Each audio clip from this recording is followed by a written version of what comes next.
Soon our heroes reached their goal and landed on the ground. Despite our hero's skepticism, it really turned out to be an oasis.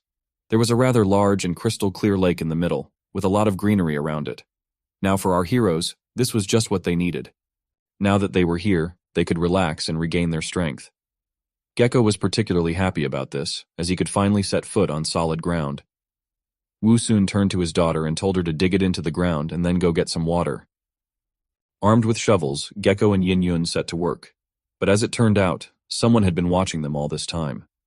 But strangely enough, the one watching them had no evil intentions at all. The previously known Black Dragon fell in love with Yin Yun at first sight. He not only liked her beauty, but also the fact that she was an Eastern dragon. This meant that if he were to marry the bride of a famous house, it would definitely be honorable and raise his status. However, as he watched her, he couldn't help but wonder why she was carrying a strange flower. Furthermore, even though she was probably very thirsty after the flight, she preferred to dig that strange object into the ground first. For a black dragon, it was all too strange and incomprehensible. Soon, Yin Yun and Gecko finished their task and could finally drink water. After drinking to their heart's content, they happily exclaimed how wonderful it was to drink refreshing water after a long and exhausting journey. While they were enjoying the water, Wu Sun remained on guard. Ever since they arrived here, he had never left the feeling that someone was watching them. His thoughts were interrupted by Yin Yun, who brought water and asked if she could give him a drink. Now our hero was all for it, as the temperature of the water and soil was normal. This was the best refreshing shower he had had in a while. In addition to the shower, Wu Sun also got some much-needed water for his roots, and for the first time in a long time, he was able to replenish his already nearly exhausted supply. However, as always, the water he didn't have time to absorb poured out through the hole in the cannon. Gecko immediately jumped aside and told our hero to warn him when he was going to go to the restroom. Wu Sun irritatedly told him to shut up and stop talking nonsense. At the same time, the black dragon who was watching them was very angry and could barely contain himself. He couldn't understand why the dragoness was serving the strange flower and looking at him with such a submissive look. They were noble dragons and could not afford to be ruled by anyone, much less an ugly flower. Suddenly Gecko pointed somewhere and said that he smelled that there was food there. Our hero was puzzled by this information. Yin Yun, on hearing this, enthusiastically said that she would go and check it out. Gecko's sense of smell did not lie, and a moment later the dragoness really found a camel's corpse in the bushes. Bringing it to our hero, she said happily that now she didn't need to hunt. Besides, there was plenty of meat, which would allow them to eat well. The black dragon, who had his prey taken away from him in front of his eyes, was burning with rage. What he had taken with his own strength had just been taken by someone else. All he could do now was not to ruin his first impression in front of the dragoness. Wu Sun, on the other hand, became wary at the sight of the camel's corpse. The bloodstain still hadn't dried, which meant that it had been killed recently. In addition, from the wound marks on its body, it could definitely be said that it had been killed by a large beast. But the strangest thing was that there were no wounds on the camel's neck, while all its bones were broken. This immediately led our hero to think that someone had killed it in the same way that his daughter usually used, namely by dropping the prey from a great height. While he was thinking about it, Yin Yun and Gecko appeared to have already started eating. The dragoness casually asked our flower why he hadn't started eating yet. Wu Sun realized that it was too late to stop them, as they had already started eating. He replied that eating food of unknown source was very dangerous. After all, there was no way of knowing who it could belong to, or what could have been put in it. It could have been a trap. Hearing this, she asked if her stomach would hurt after eating it. Our hero didn't have an answer to that question. Besides, it was already too late to worry about it. Wu Sun doubted that someone would intentionally poison the food. Besides, all the facts indicated that the camel had been killed by some animal. So he decided not to stop his daughter and let her eat, while he decided to stand guard in case the owner of the camel's corpse showed up. While Yin Yun and the gecko continued to eat and wonder why Wu Sun was so tense and worried, our hero was looking worriedly into the distance. He had many reasons to be worried. The fact that the blood was still fresh meant that the beast had left recently. But why had it left? Was it afraid of them? It could be so, but it was possible that the enemy had been waiting and preparing for a sneak attack. While our hero was preparing for the worst, the black dragon continued to grow angrier and angrier. The intruders who took away his food continued to enjoy it without a second thought, and even questioned its quality. He was a majestic dragon that was supposed to do great things. So even though the dragoness was attractive, he decided to put those feelings aside. All he wanted now was for them to leave his territory. After finishing eating, a satisfied Yin Yun offered to eat to her daddy as well. She was still bothered by his gloomy and overly serious appearance. To calm him down a bit, she said that there was no one else in this oasis but them. Otherwise, they would have noticed it as they flew by. Wu Sun was not convinced by his daughter's words, for he realized that the beast could just be hiding well. However, he was also sure that since they had taken away its food, it would show up sooner or later. Since they had already done so, all they had to do was wait. Since our hero also needed to restore his supplies, he finally decided to eat. As soon as Wu Sun ate, the chests immediately appeared, and along with them, Ruhua appeared as usual. The system spirit looked around in bewilderment and asked where they were and why it was so dark. Our hero didn't care about his questions. He told him to stop talking and get to work. This time he had to open all the chests. Although there were only 3 chests, but from one of them, Wu Sun managed to obtain a new B-level gene. The new gene had the name of some unknown plant.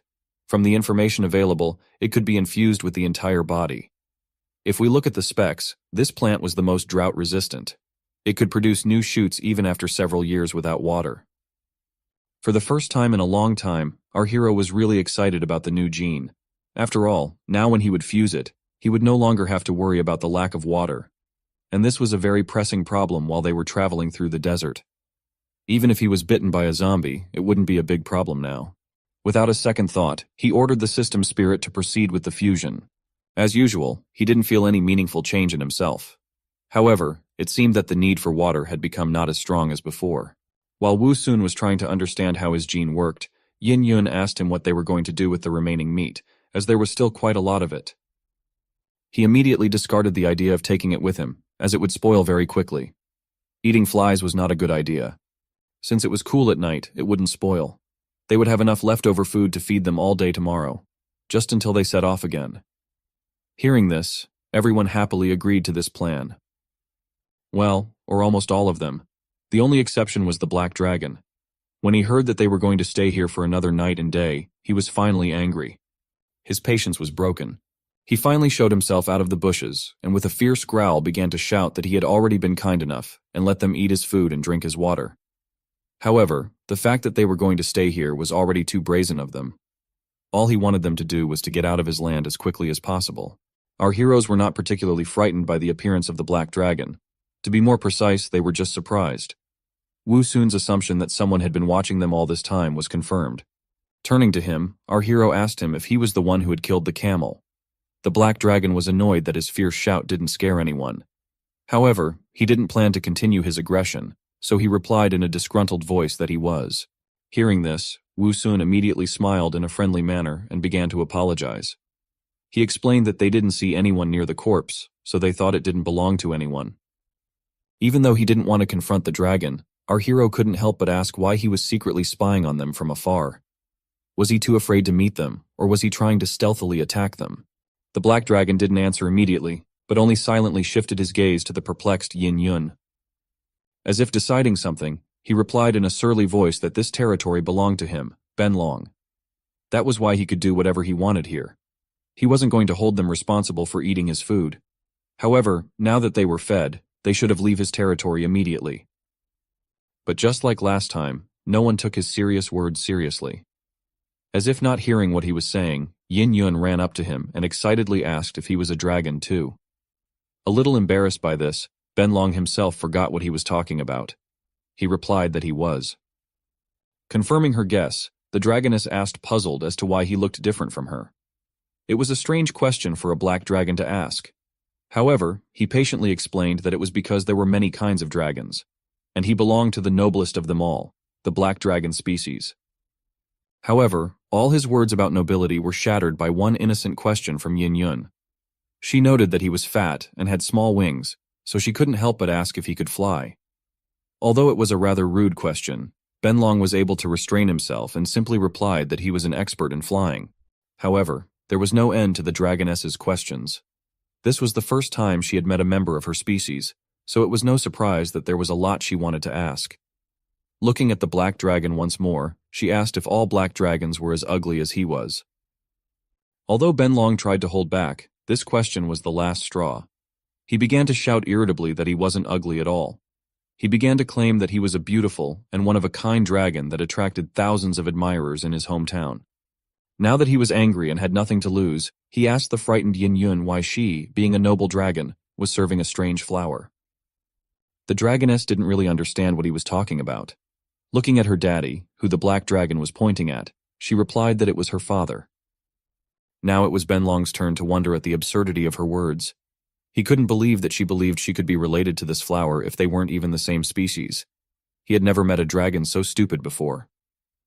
The very next moment, however, it dawned on him that he might have jumped to conclusions. There was a strange flower in his hometown that could release hallucinogenic pollen. Creatures who inhaled it would hallucinate and behave abnormally. Because the dragoness asked strange and seemingly obvious questions and called the flower her father, he thought that she was being controlled by that strange flower. He immediately tried to explain to Yin Yun that she was trapped in an illusion, and because of that, she believed that the flower was her father. Luckily for her, she met him, the great Benlong. He was the one who could help her get rid of her hallucination. However, Yin Yun didn't understand anything the black dragon said. But that didn't matter to Benlong. Not only did he want to help her, but he also wanted to be the hero who saved the princess. The very next moment, he opened his toothy mouth and rushed towards our hero. Seeing that her daddy was in danger, Yin Yun quickly rushed after the black dragon. She shouted at him to stop and not to hurt her father. Wu Sun was also not too happy about this turn of events. After all, he didn't want to face the dragon in battle at all. Since he didn't hear their conversation, he couldn't understand why the dragon suddenly decided to attack him. Luckily, he had his daughter, who immediately caught up with the dragon and tried to stop him. Turning to her, Benlong asked irritably why she was in his way. After all, what he was doing was purely for her sake. Looking at the strange flower, he thought that if he just destroyed it, it should be enough to make the dragoness come to her senses. In the next instant, he gave our hero a crushing blow with his tail. That sent him and the cannon flying into the air. From such a blow, and also not the softest landing, Wu Sun was very dizzy. It took him a while to regain consciousness. When she saw that her daddy had been hit by the black dragon, she immediately slapped the black dragon's face with her paw. She angrily started screaming and asking him why he did it. While Yin Yun was dealing with Benlong, Wu Sun began to slowly come to his senses. Right now, he was truly angry. After all, the black dragon had just almost killed him. And since he had started it first, he should take responsibility for the consequences. Our hero shouted furiously that he was about to taste the power of his dragon cannon. When he heard the word cannon, Benlong immediately fell silent, and fear showed on his face. It looked like he'd had experience with human cannons before. There was no way he wanted to meet them again. Even though he had seen the flower sitting in the cannon before, he thought it was clogged with dirt and didn't work. However, he had no desire to check if the cannon was really working or not. The risk was too great. Therefore, after a moment, he tucked his tail and started to run away. Yin Yun saw him off with a disdainful look. Wu Sun, on the contrary, was annoyed. He didn't want to let go of such an arrogant and ill-mannered dragon so easily. He definitely needed to be taught a good lesson. As it turned out, there was a misunderstanding. Our hero had no intention of using the cannon, and there was no way he could do that. By cannon he meant thorns, which in the next moment flew into the fleeing dragon. It was a special technique called the Xanthium bomb. Benlong had no chance of escaping from them. As soon as the thorns caught up with him, he let out a painful scream. The thorns did indeed possess a truly terrifying power. However, the black dragon was more frightened of being hit by a cannonball. In fact, the pain wasn't that bad anymore. Taking a closer look at what hit him, he found that it was just a thorn. Realizing he'd been tricked, he lunged at our hero with even more fury. He wasn't going to tolerate being treated like this. But this time, Wu Sun was already fully prepared for the fight and was not going to retreat. Even though he couldn't do much damage to the dragon with his thorns, he was sure that it would be different with the arrow.